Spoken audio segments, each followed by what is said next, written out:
তোমরা যাদের বয়স 16 বছর, তুমি আমার ছেলে, আমার সন্তান। আমার প্রথম সন্তানের বয়স 16 বছর, অতএব 16 থেকে নিচে তুমি আমার সন্তান। আমার দ্বিতীয় সন্তানের বয়স 14 বছর, আমার তৃতীয় সন্তানের বয়স 9 বছর, আমার চতুর্থ সন্তানের বয়স 4 বছর।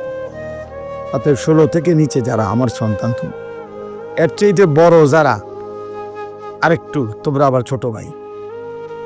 আমি তোমার বড় ভাই হিসেবে বললাম, আমি তোমার বাপ হিসেবে বললাম। এমন বিবেক, নারী দেখে, চুরি দেখে অশ্লীলতা করি, উলঙ্গ দৃশ্য দেখে দোস্ত বন্ধ করে দিও না। দিন যেন মরে না যায়, দিল যেন মরে না যায়। চাহিদা পূরণ হবে না, মোবাইলের বাড়ি চাহিদা পূরণ করতে পারে না। রাস্তার নর্তকী চাহিদা পূরণ করতে পারে না, ক্ষতি করে, শরীর নষ্ট করে, নাপাক করে, যৌবনের ক্ষমতা নষ্ট করে, যৌন সক্ষমতা নষ্ট করে। হারাম বীর্যপাতে আমি স্পষ্ট বলি, আমার যুবক, আমার সন্তান, হারাম বীর্যপাতে মানুষের নিয়ন্ত্রণ থাকে না। স্বামী স্ত্রীর মিলনে মানুষের নিয়ন্ত্রণ থাকে, কারণ ও তো আমার স্ত্রী, বিবাহিত। একদিনই শেষ করলে তো জরুরি না, বুঝেন নাই? কারণ আমি তো জানি আমার বিবি, কিন্তু অসভ্য চরিত্রহীন, ওর কোনো নিয়ন্ত্রণ থাকে না, বুঝেন নাই? ওর কোনো নিয়ন্ত্রণ থাকে না। এই জন্য সে তার বীর্যপাত, যৌন চাহিদা পূরণের ক্ষেত্রে কোনো নিয়ন্ত্রণ বুঝে না, সিস্টেম বুঝে না। এই জন্য কখনো হাত, কখনো নাপাক লজ্জাস্থান, কখনো অস্থির ছবি, কখনো উলঙ্গ দৃশ্য, কোনো বেহায়া নারী, কোনো অসৎ বন্ধুর হারাম সম্পর্ক, কোনো না কোনো ভাবে নিজের যৌন চাহিদা নষ্ট করে ফেলে। একদিন অসল, অপদার্থ, অকর্মণ্য একটা দুর্ভাগ্য বদনসিব সন্তান হয়ে দুঃখে দুঃখে মরে। যদি কারো বিশ্বাস না হয়, আমার সাথে চলো। আমার কাছে অনেক ছেলের হোয়াটসঅ্যাপে ভয়েস রেকর্ড আছে, অনেক যুবকের সাথে আমার কথা আছে, সম্পর্ক আছে। তোমার কাছে জীবনও কইতো না, ও যে হাফ প্যান্ট তোমাদের প্রতি গুনারে শেষ করে দিয়েছে। উলঙ্গ ছবি দেখতে দেখতে, নর্তকী দেখতে দেখতে, হারাম দৃশ্য দেখতে দেখতে, বাহ্যিকভাবে দেখতে তো মনে হয় চুল আশ্রাইছে, প্যান্ট ফিনছে, পাউডার লাগাইছে, কথাবার্তা কইতেছে, হাসতেছে, কিন্তু শারীরিক সক্ষমতা নাই, অচল হয়ে গেছে, অপদার্থ হয়ে গেছে। দুঃখে দুঃখে মরবে, দুঃখে দুঃখে মরছে। আল্লাহর কসম, রব্বে কাবার কসম করে বল, আমি তোমার বাপ, তুমি আমার সন্তান হয়ে বল।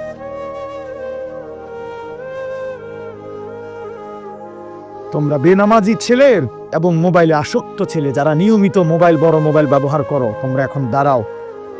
আমি একজন ডাক্তার আনি, একজন ইনসাফগার, বিবেক সম্পন্ন একজন ডাক্তার এসে বলুক যে 16 বছরের ছেলের চেহারা এত সাফা ভিতরে থাকার কথা নেই। 18 বছরের কোন ছেলের চেহারা এত শুকনা, এত দুর্বল হওয়ার কথা না। বুঝেন না এমনি কথাটা? চলেন আমি দেখাই, তোমরা দাঁড়াও। আলহামদুলিল্লাহ, আমি আমার বিষয়ের উপরে সারাদিন রাত কাজ করি। এই কিশোর নওজোয়ান মিয়া আমার দিবা নিশির মেহনত, শুধু ওয়াজ করি এটা না, দিবা নিশি মেহনত করুন, ফিকির করুন আর কি করা যায়। এই জন্য তুমি বলো, চলো আমরা দেখাই। গুনাহ থেকে পবিত্র, মোবাইলে আসক্ত না, নারী দেখে না, ছবি দেখে না, উলঙ্গ দৃশ্য দেখে না, 5 ওয়াক্ত নামাজ পড়ে, আল্লাহর কসম। চলো আমরা এমন 100 যুবক, এমন 100 কিশোর, তাকেও এক পাশে দাঁড় করাই, তোমারও এক পাশে দাঁড় করাই। এরম 100 দুই দিকে একজন ডাক্তার এসে চিকিৎসা করে দেখুক, উনি বলুক, উনি বলে দিবে। ওয়েট, প্রত্যেক ডাক্তার মাফে না, ডাক্তাররা বয়স জিগা, ডাক্তাররা ওয়েট মাফে, ওজন কত বলে। চলো, অনেক শিশু বিশেষজ্ঞ ডাক্তারের প্রেসক্রিপশনের পিছনে লেখা আছে কত মাসে কতটুকু ওজন থাকা উচিত, এখান দিয়ে লেখা থাকে বয়সের হারে ওজন কি, নাহলে ওজন মাফে কেন? অধিকাংশ ডাক্তারদের চেম্বারে ঢুকলেই কি আছে, ওয়েট মাফার কি আছে, মেশিন আছে। কেন? কি করতেছো বাপ, কি করছো? দাঁড়াও, তাহলে আমরা দাঁড় করাই তোমাগরে। তোমাদের বাবারা তোমাদেরকে দেখুক, তোমাদের সমাজ তোমাদেরকে দেখুক যে গুনাহ তোমাদের চেহারা কি কালো বানাইছে। বেনামাজি জীবন তোমাদেরকে কি পরিমাণ বিভৎস চেহারা বানাইছে।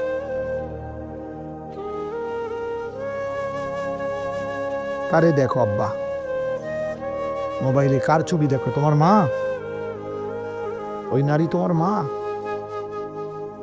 এই বেহায়া, যাকে দেখো ওই বেহায়া নারী ও তোর মা?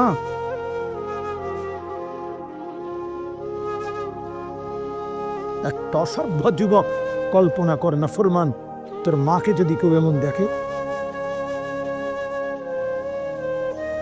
তোর বোনকে যদি কেউ এমন দেখে, তোর বিবাহিত স্ত্রীকে যদি কেউ এমন দেখে, তোর কন্যাকে যদি এমন কেউ দেখে, তোর ফুফিকে যদি কেউ এমন দেখে, তোর খালাকে যদি কেউ এমন দেখে, আল্লাহর কসম, এটা নবীজি সাল্লাল্লাহু আলাইহি সাল্লাম হাদিসে, নবীজি, আমি এটা নিজের থেকে বলি নাই, নবী এক যুবককে এটা বলছে। নবীজির জামানায় এক যুবক নবীজির কাছে জিনার ব্যভিচারের অনুমতি চাইছিল। ইজান লি বিজিনা, হাদিসের সব এই কিতাব আমার গাড়িতে আছে, ওয়ালা তাকরাবুজ জিনা, এই নামে আমার কাছে একটা কিতাব আছে মোটা, ও কিতাবে আছে। যুবক বলছি, ইয়া রাসূলুল্লাহ, আমাকে জিনার, ব্যভিচারের, লজ্জাস্থানের হারাম ব্যবহারের অনুমতি দেন। নবীজি বলছে, যুবক শোনো তো। নবীজি তাকে তখন 5টা কথা বলছে। আফাতুহিব্বুহু লিউম্মিক, আফাতুহিব্বুহু লিইবনাতিক, আফাতুহিব্বুহু লিউখতিক, আফাতুহিব্বুহু লিআম্মাতিক, আফাতুহিব্বুহু লিখালাতিক। যুবক, তুমি কি পছন্দ করো তোমার মায়ের সাথে কেউ জিনা করুক, তোমার মেয়ের সাথে কেউ জিনা করুক, তোমার বোনের সাথে কেউ জিনা করুক, তোমার খালার সাথে কেউ জিনা করুক, তোমার ফুফির সাথে কেউ জিনা করুক? আল্লাহর কসম ছেলেরা, ওই যুবক বারবার চিৎকার দিয়া বলছে, লা ইয়া রাসূলুল্লাহ, লা লা লা লা লা, না না না না নবী, আমার মায়ের সাথে জিনা করা আমি মেনে নেব না, আমার মেয়ের সাথে না, আমার বোনের সাথে না, আমার খালার সাথে না, আমার ফুফির সাথে না। আল্লাহর নবী বললেন, ওয়ালান নাসু লা ইউহিব্বুনাহু লিউম্মাহাতিহিম ওয়া বানাতিহিম ওয়া খালাতিহিম ওয়া আম্মাতিহিম ওয়া আখাওয়াতিহিম। তাহলে যুবক, কোনো মানুষও চায় না তার মায়ের সাথে কেউ জিনা করুক, তার মেয়ের সাথে কেউ জিনা করুক, তার বোনের সাথে কেউ জিনা করুক, তার ফুফুর সাথে কেউ জিনা করুক, তার খালার সাথে কেউ জিনা করুক। এই নাফরমান যুবক, তুমি যার সাথে জিনা করতে চাচ্ছ, যার উলঙ্গ ছবি দেখছো, সে তো কারো মা, সে তো কারো বোন, সে তো কারো স্ত্রী, সে তো কারো খালা, সে তো কারো ফুফি। ওই মানুষটা তো তোকে মেনে নিবে না রে বাপ।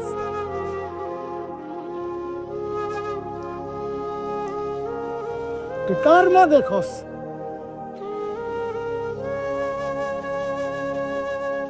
কার মতো চেহারা বানাইছো তুমি? বেনামাজি ছেলেরা দাঁড়াও, দাঁড়া বেটা, দেখি তোদেরকে বেটা। ইনসান এটাকে বলে? মুসলমানের বাচ্চা মনে হয়? মুসলমানের ঘরে জন্ম নিছ? দাঁড়াও, এখন এলে আমি দাঁড় করাই, আমার অনুমতি দেন, আমি দাঁড় করাই। বেনামাজি অসতের চেহারা তো দেখলেই চেনা যায়। বেনামাজি তো অসভ্য, বেনামাজি তো গাদ্দার, এই গাদ্দাররে তো দেখলেই চেনা যায়। বেনামাজি তো বেয়াদব, বেনামাজি তো মুতাকাব্বির, বেনামাজি রাজিম, এমন অভিশপ্ত, এমন বিতাড়িত, মূলত যাকে পাথর মেরে তাড়িয়ে দেওয়া উচিত। শয়তানকে রাজিম কেন বলে? আল্লাহ যেদিন সেজদা দেয় নাই, কোরআন শরীফ আছে, সেদিনই আল্লাহ তাকে বলছে ফখরুজ ফাইন্নাকা রাজিম। আল্লাহ বলছে ইবলিস, সেজদা দিলি না, বেরো বাইরে, আজকে থেকে তুই রাজিম। আউযু বিল্লাহি মিনাশ শাইতানির, এই যে এই রাজিম শয়তানকে বলা হয়েছে যেদিন সেজদা দেয় না।